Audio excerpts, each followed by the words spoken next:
Horror movies ఛానల్కి స్వాగతం. ప్రతిరోజు మీ ముందుకి ఒక భయంకరమైన దయ్యాల కథతో మీ ముందుకి వస్తాము. మా ఛానల్ని సబ్స్క్రైబ్ చేసుకోండి, లైక్ చేయండి, షేర్ చేయండి. 2017లో ఒక వానాకాలం రాత్రి రవి అనే ఒక యువకుడు వెంపల్లి అనే చిన్న గ్రామానికి వెళ్ళేందుకు చివరి బస్సు కోసం ఎదురు చూస్తున్నాడు. ఆ బస్సు రానే వచ్చింది. ఆ బస్సులో 5 ప్రయాణికులు మాత్రమే ఉన్నారు. ఒక వృద్ధుడు, ఒక అమ్మాయి, తనతో చిన్న పిల్లాడు, ఇంకా 2 కాలేజీ విద్యార్థులు. బస్సు నెమ్మదిగా బయలుదేరింది. వెళ్తూ వెళ్తూ అడవి మార్గంలో ఉన్న రోడ్డుగా వెళ్తున్నది. అప్పటికే రవికి చాలా భయం వేస్తోంది. అడవి మార్గంలో వెళ్తున్నందుకు రవి చాలా భయపడుతున్నాడు. వీధి దీపాలు కూడా లేవు, ఎవరూ కనిపించరు. చుట్టుపక్కల పూర్తిగా చీకటి మాత్రమే ఉంది. అంతలో చిన్న పిల్లాడు కేకలు వేయడం మొదలుపెట్టాడు.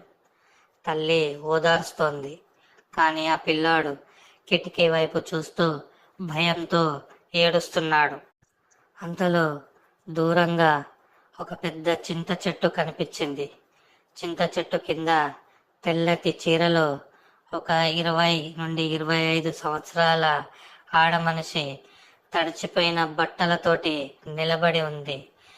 బస్సు ఆ అమ్మాయిని దాటుకుంటూ వెళ్ళిపోయింది. రవికి అనుమానం వేసి వెనక్కి తిరిగి చూశాడు. ఆ అమ్మాయి అక్కడే నుంచొని ఉంది. రవికి భయం వేసి మళ్ళీ ముందుకు తిరిగాడు. కొద్దిసేపు అయిన తర్వాత రవికి ఎందుకో అనుమానం వేసి వెనక్కి తిరిగి చూశాడు. ఆ తెల్ల చీర కట్టుకున్న అమ్మాయి బస్సు చివరి సీట్లో కూర్చొని ఉంది. తడిసిపోయిన బట్టలతో రవిని అదేగా చూస్తోంది. రవి గుండె వేగంగా కొట్టుకుంటోంది. వెంటనే రవి భయపడుతూ కండక్టర్ దగ్గరికి వెళ్ళాడు. అన్నా, వెనక సీట్లో ఎవరో కూర్చున్నారు, తెల్ల చీర కట్టుకొని కూర్చున్నారు, చూడు, వెనక్కి తిరిగి చూడు అన్నాడు. కండక్టరు, చీపో, ఏంటి చిన్నపిల్లాళ్ళగా మాట్లాడుతున్నావు, వెళ్ళి నీ సీట్లో కూర్చొని పో అని తిట్టాడు.